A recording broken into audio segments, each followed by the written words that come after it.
You're listening to the Life Purpose Advisor Podcast, episode 15. I think the driving thing inside of me was to be happy, to be content, to love myself, to love my life, to find something that, that I could be passionate about, something to give me meaning. I think those are the things that really drove me.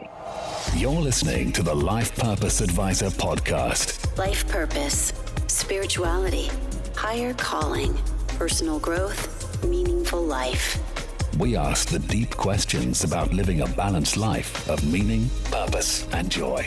Passion, know thyself, be mindful, spiritual practice, aha moments, life lessons, balance. It is time to welcome your host, Angie Swartz. Today I'm very excited to welcome Lynda Bunnell to the show. Lynda is an expert in the human design system. She worked closely with Ra, the founder of the Human Design System, since 1999.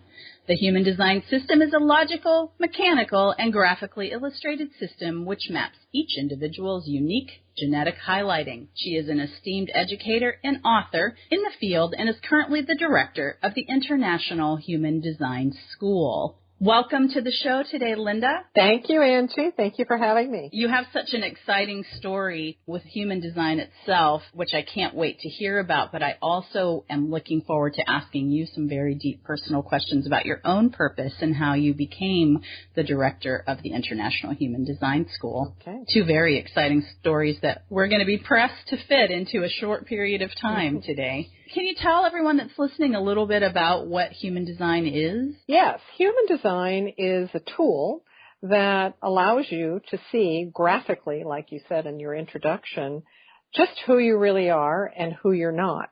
And so it's lined up with our DNA, and it shows us exactly who we are. Ultimately, it teaches people how to accept themselves and how to love themselves. And that's what we're after, and it's very gratifying, and it's very profound because it's very detail-oriented and very precise. So lives are being transformed all over the place as people begin to understand their human design and exactly how they're designed and what they are here to do in life. And your bio mentions that you studied with Ra Uru. Who was he? Well, Ra's the founder, and he passed away about 3 years ago.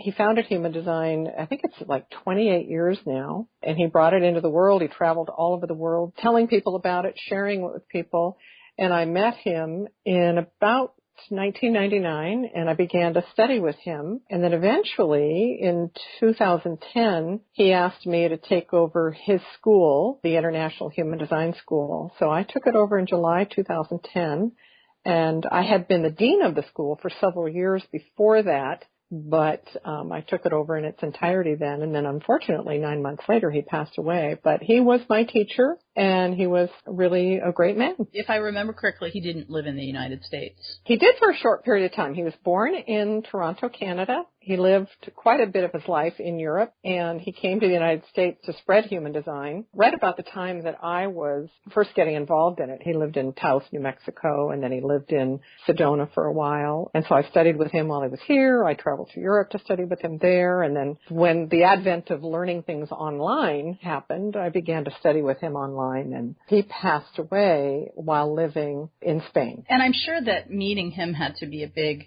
part of your purpose, which we'll get back to. But just to start off our conversation about life purpose, do you know your own purpose, and what is it? My purpose is to hold space for people to discover who they really are, and then to follow my own personal truth in making my decisions for my daily life. Did you have any aha moments in finding your own purpose? Yes.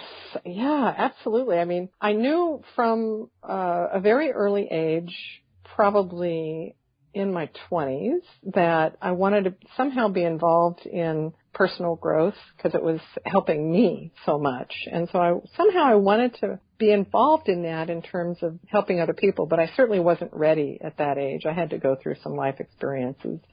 I kind of knew that inside of me. And I did various things over the years. And then when I met Human Design, that was my big aha moment. It was a very profound experience. I felt it on a very cellular level.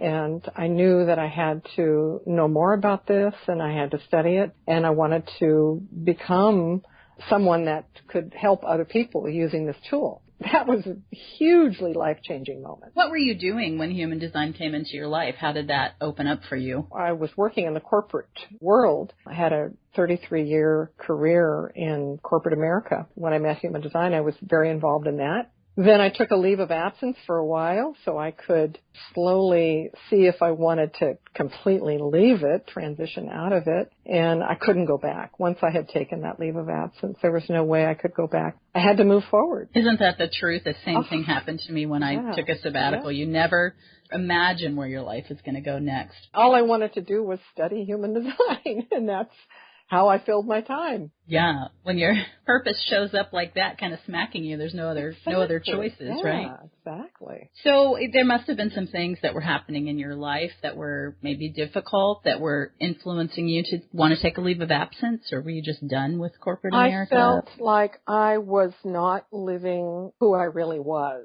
I was going through the motions, I was going to work, and I was kind of bored. And it wasn't challenging, and I had to relate to people in a certain way that wasn't, really me. And I just found that the incongruity of it all I couldn't do it anymore. I could not do it. It was just the strangest thing. It just came over me. I can't do this anymore. Mm-hmm. So I think that's common. We don't believe it's common when it's happening to us. But I think that happens to. It's a very scary thing because you're leaving something that you know so well, and it gives you a lot of security. And it's a very scary thing. And if I might ask, what age were you when all this was happening, when you met human design? I was just turning 40. And do you think that you found it gradually, or it sounds like all at one time you knew what you were supposed to do? It was a build-up over time, over a few years, and then it got to a point where I couldn't tolerate it anymore, so I had to make a change. And what was happening during those years? You were studying personal development, your own? Yeah, I felt like I was living two lives. I was going to work and working in this environment, but then on the other hand, I was, doing a lot of personal development stuff. I wanted both of those things to be merged together. I wanted to be able to make a living doing what I loved, and voila, it did happen. I usually ask this question later in my interviews, but since you brought that up, do you make more or less money now than you did before? And does it matter? I'm really comfortable, and I make good money and love my life. I'm grateful for the time I had in the corporate world because I was able to build some financial foundation with that. That was wonderful. And I'm grateful too because it really was a learning ground for me. And no, I don't think it matters. When I left, I didn't just jump right in and make the same kind of money I was making in the corporate world. I had to live off of my savings, and it was a little bit scary. So I had to build my life back up again, actually. I see that with clients all the time, that they don't realize that transition really is transition, that's what that means. So let's go back to your story a little bit. Did you have hints along the way? You said you think it was happening over a few years. Were there 3 really big things in your life that pointed to what you were supposed to do next? I can't say that there were 3 things, just an overwhelming feeling that I needed to do something different. When I met human design, it was very clear that this was it. I don't think before that I had really was passionate about anything to that degree. So I felt a new sense of passion and purpose that I hadn't felt before. That was the thing. Right. And feeling that is, it's like, wow, I like how this feels. Mm-hmm. This is it. Yeah. Huh? Any other big life transitions that you think contributed to pushing you towards it? I really needed to know. I needed to understand myself. I think that was the biggest thing that pushed me, is the need to understand who I was. So that's why I got involved in a path of exploration, which eventually led me to human design.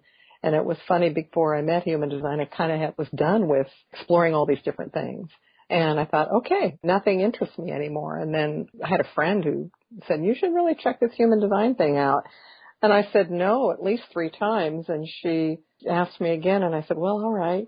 She was very persistent. Thank goodness. Thank you. Thank you, Judy. So I checked it out, and then that was it. So I think the driving thing inside of me was to be happy, to be content, to love myself, to love my life, to find something that, that I could be passionate about, something to give me meaning. I think those are the things that really drove me. When I hear you speak about human design and learning, meeting it, it sounds like a love affair that you're talking about. Say that, yeah. For sure. Not with another person maybe, but for sure with this technology.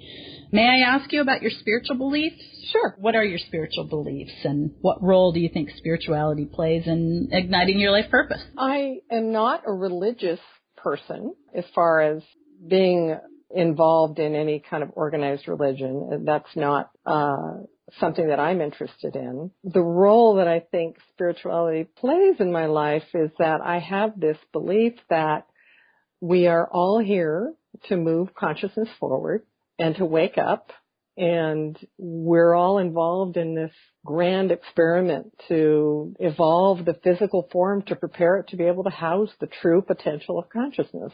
And the more we honor these physical vehicles, our body, by trusting, the process that they're capable of guiding our life, the more we can get out of our head and become the passenger of this grand experience. For me, the first step is to understand who you are, then to live your life according to your own inner truth, and trust that the inner truth you live by will take you exactly where you need to go in life. So that's sort of the spiritual principles that I live by. That's a mouthful, I know.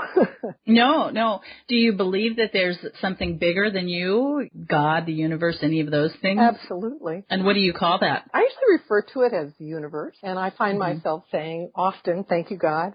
So whatever that is, there definitely is a force that's out there that we're connected to, and we are an expression of that force. How about other tools? What I think of when I think of human design, I'm looking at your marvelous book here, which anyone can pick up. Can they pick up your book on Amazon? Yes. Mm-hmm. And I encourage them to. And it's a very rich, big, thick book that is part of a big study. But I think of it as, I would compare it, if I had to an assessment. It's much different than that, but did you, before you learned about this one, did you use any other personality assessments or things that helped you understand? Yes, numerology was something that I looked at, and oh my gosh, if I could even remember. I read a lot of books. I had spiritual teachers along the way that I would listen to and take classes from. So I had, various different things. But it's true. I mean, after I met human design, a lot of that stuff just dropped away. Do you still follow numerology? A little bit. What is your personal number, since we're talking about numerology? Well, the numerology that I follow is called Tibetan numerology. It's not really the traditional numerology that most people are aware of. So I don't really have a number that's assigned to me in terms of the kind of numerology that I follow. Well, that would be a great other long discussion with someone about that. Yeah. How about daily practices? What do you do to keep yourself centered and on your path, although you sound very solidly on the path? Really watch my thoughts so that they don't rule my life. Use my own inner authority to make my daily decisions. And that right there is huge for people to do that. I mean, human design teaches us that we're not what we think, and to trust our inner authority in terms of our decision making and what's right for us. And that's where we access our inner truth. So it's all in the body. And so practicing that on a daily basis is quite a thing. So you said human design teaches us that we're not what we think, meaning that our thoughts are not really who we are. Right. Is that what you mean by that? Right. So when you say I watch my thoughts, what does that mean that you do? Well, my thoughts might tell me I should do this or that, because of blah, blah, blah. But that's not what my heart is telling me to do, or my inner authority is telling me to do, if you know what I mean. You can watch your thoughts. They're running all the time, and you can watch all of that, see what's happening there, but not act on it, and just kind of sit back and observe it, yet wait for your body's intelligence. There's an innate intelligence within our body that tells us what to do and what not to do.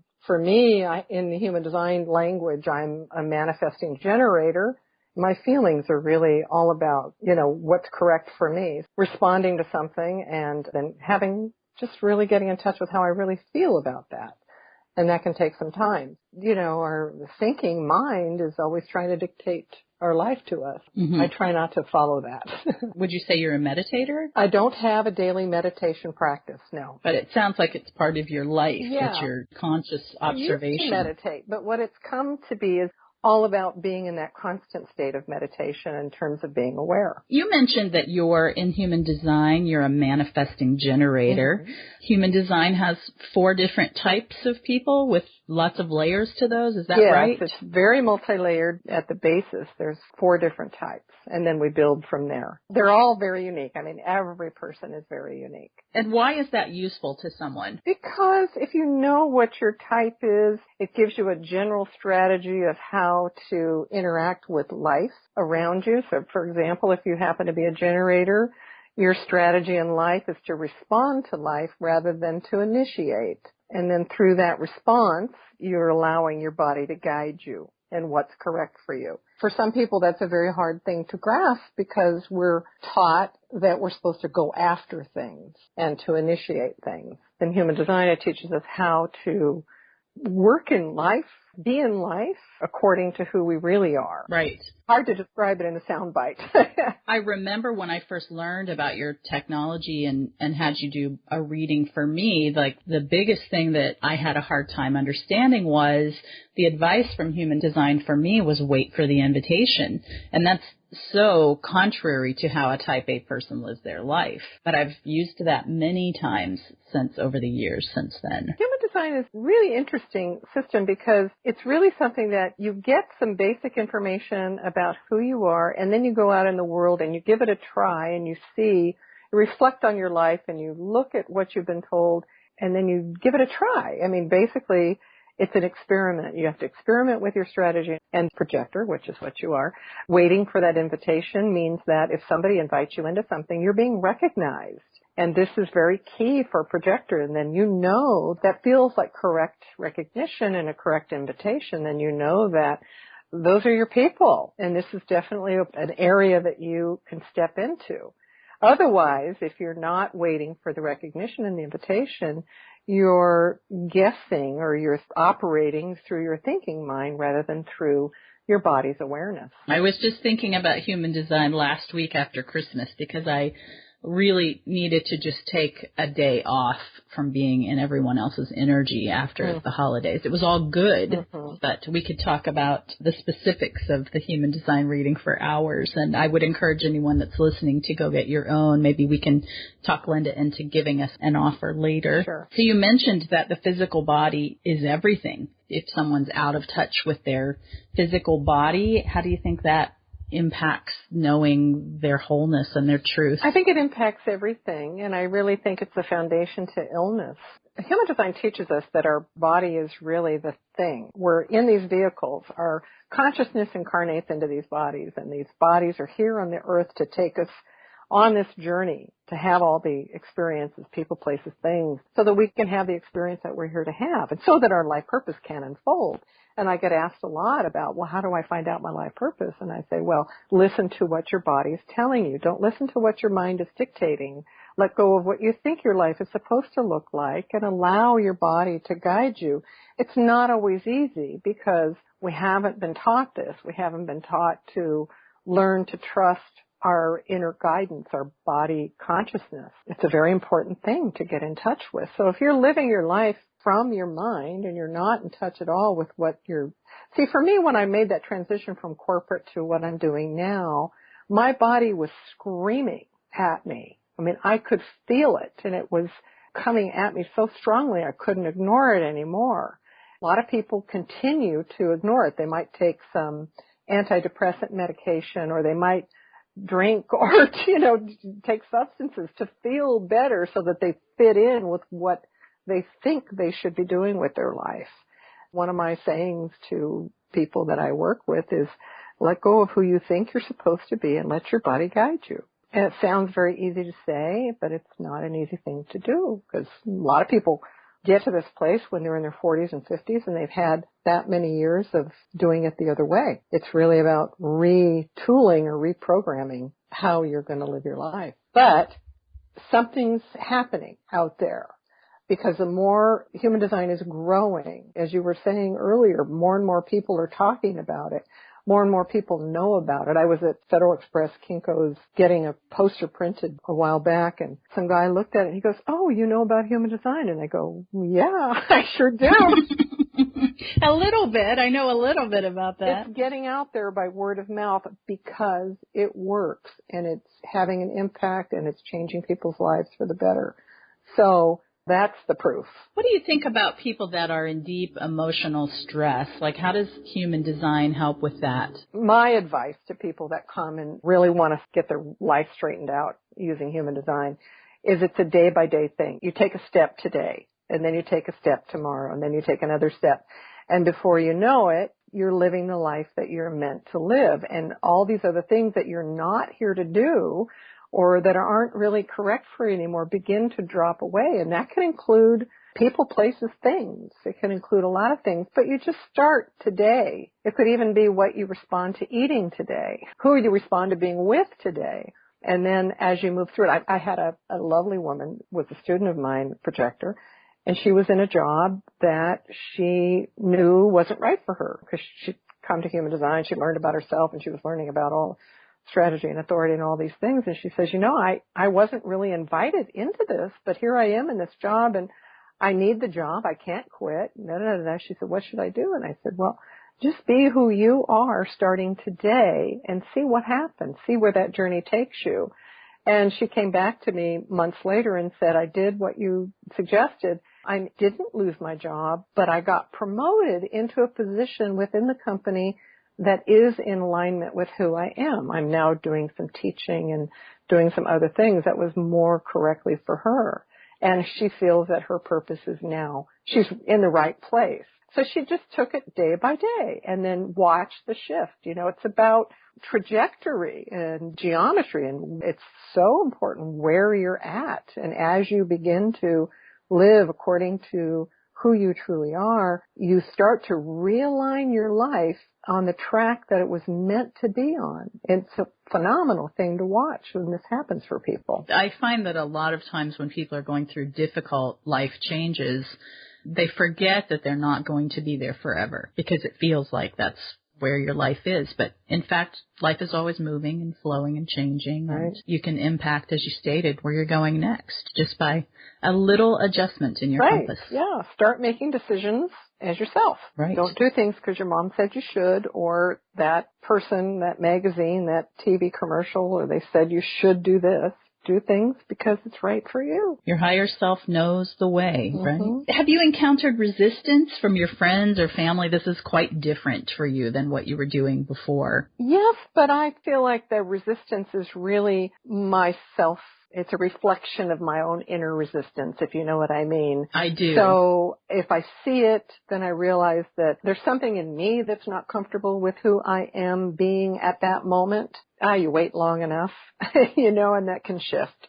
But yes, I had to let go of some relationships because they weren't in alignment anymore with me. I was changing and they're not in alignment. And so yes, you can feel a lot of resistance from various different people. But fortunately, my family stayed intact and everything is good. Good. Hope for people out there that are making change. Yeah, it's very liberating. And it's very interesting to finally see your own uniqueness, and who you really are and just begin to accept that. It's so liberating. It's a great gift that you can give yourself. Yeah. Very rich conversation. Can I ask you a short lightning round of yes or no short answer questions? I'll give it a try. Do you think passion and purpose are the same things? Not necessarily. Do you think everybody has a life purpose? Yes.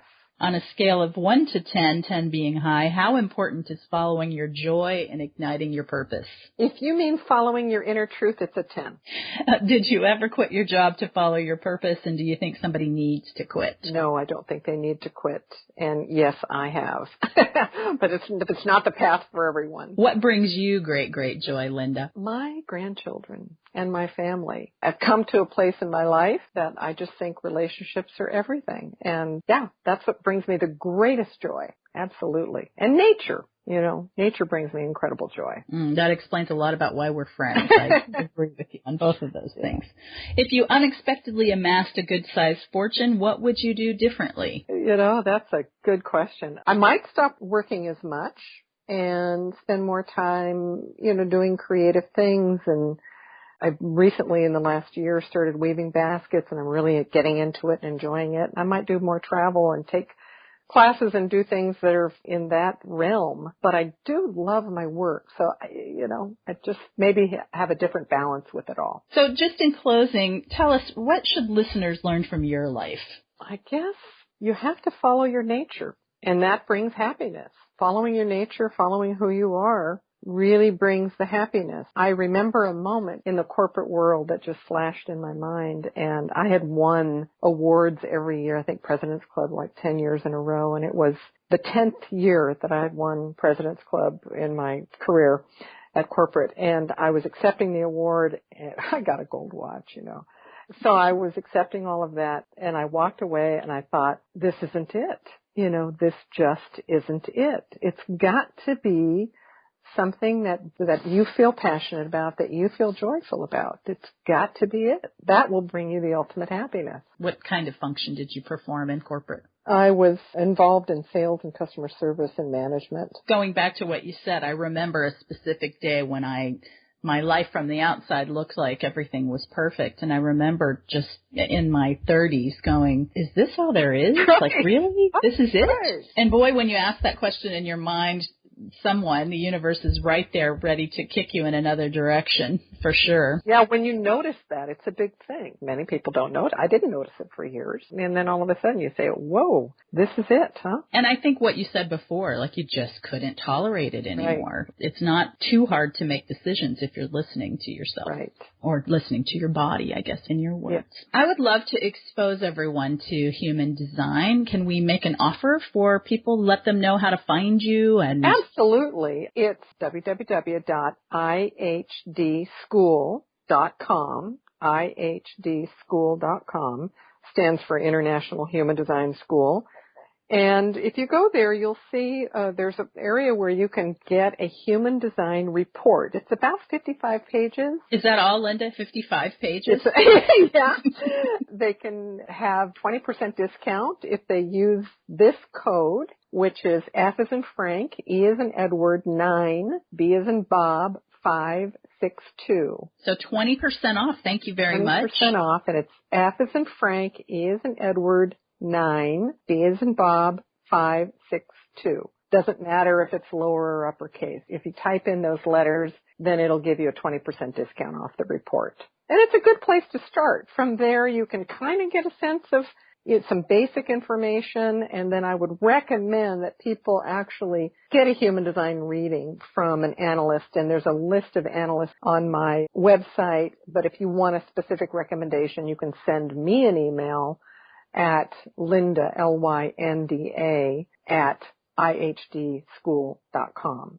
And I'll be happy to give you a specific recommendation. And that initial report is usually regularly priced $55, so it's a very reasonable place to start with 20% off. So that makes it in the 40s. Basically, you get the user manual for your life, which is priceless. Right. What a bargain. Yeah. Who doesn't need that? Right. We all do. It's been a joy to talk to you about your life and about human design. Is there anything else that you'd like to add before we close today? Just thank you for taking the time to listen, the listeners out there, and thank you, Angie, for having me on as a guest. I truly appreciate it. You're so welcome. Thank you for coming on. So for those of you that are listening, thank you for joining us today here on the Life Purpose Advisor podcast. You can visit me at www.lifepurposeadvisor.com. I hope that you will take advantage of Lynda's offer with human design, and we'd love your subscriptions and your likes at iTunes and your reviews on our website. Thank you for listening.